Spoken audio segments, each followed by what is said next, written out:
দর্শক, এই মুহূর্তে মহাখালী বাস টার্মিনাল থেকে যুক্ত হচ্ছেন আমাদের সহকর্মী আবু সাইদ অপু। অপু, ঢাকামুখী মানুষের কি খবর আছে আপনার কাছে জানাবেন।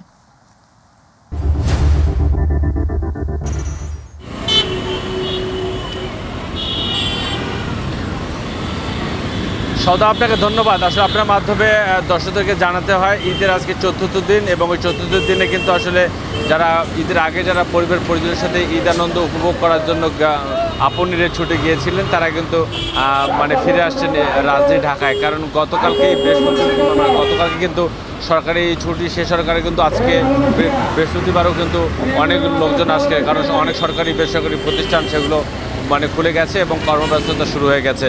এবং বিভিন্ন মানুষ, এবং সকাল থেকে আমরা যতটুকু জানতে পেরেছি এখানকার পরিবহন মালিক সমিতির সাথে আমি কথা বলার চেষ্টা করেছি। তারা আমাদের জানিয়েছেন যে 40টি জেলা থেকে প্রায় 65টি বাসের মতো ইতিমধ্যে কিন্তু বাস এসেছে এবং আসছে, অনেকবার আসছে।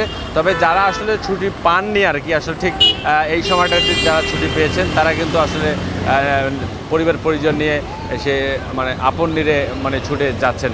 অর্থাৎ সব কিছু মিলে বলতে গেলে সদা এতটুকুই বলতে হয় যে যারা আসলে প্রিয়জনের সাথে ঈদের আনন্দঘন মুহূর্তটুকু কাটাতে গ্রামের বাড়িতে ছুটে গিয়েছিলেন, তারা কিন্তু অনেকেই আসলে ফিরে আসছেন। এবং এই ফিরে আসার মূল উদ্দেশ্য হচ্ছে জীবন জীবিকা তাগিদ, পাশাপাশি যে কর্মব্যস্ততা, এই সব কিছু মিলেই আর কি এই বিষয়টাকে সবচেয়ে বেশি প্রাধান্য দিচ্ছেন তারা। কারণ হচ্ছে যে তারা পরিবার পরিজনের সাথে যেমন সময় কাটাতে চায়, তেমনই তাদের কর্মব্যস্ততার ঠিক রাখতে চায়, যাতে করে তাদের দায়িত্বগুলো পালন করতে পারে।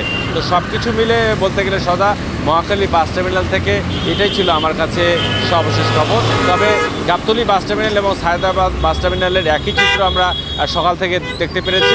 সেখানেও কিন্তু ঘর ফেরত যে মানুষ, সেখানে অসংখ্য ভিড় আমরা লক্ষ্য করেছি। তবে যেসব টার্মিনালগুলো রয়েছে, সব টার্মিনালগুলোতে যেসব মানুষজন আসছে তাদের সবার প্রত্যাশা একটাই, যেভাবে তারা নিরাপদে গিয়েছিলেন সেই নিরাপদে তারা ফিরে এসেছেন এবং তারা আগামীতে তাদের কর্মব্যস্ত অব্যাহত রাখবেন, যাতে করে ভবিষ্যতে আবারও পরিবারের সাথে এমন একটি দিনগুলো কাটাতে পারেন। তো সদা এটাই ছিল আমার কাছে মহাখালী বাস টার্মিনাল থেকে সর্বশেষ খবর। সদা।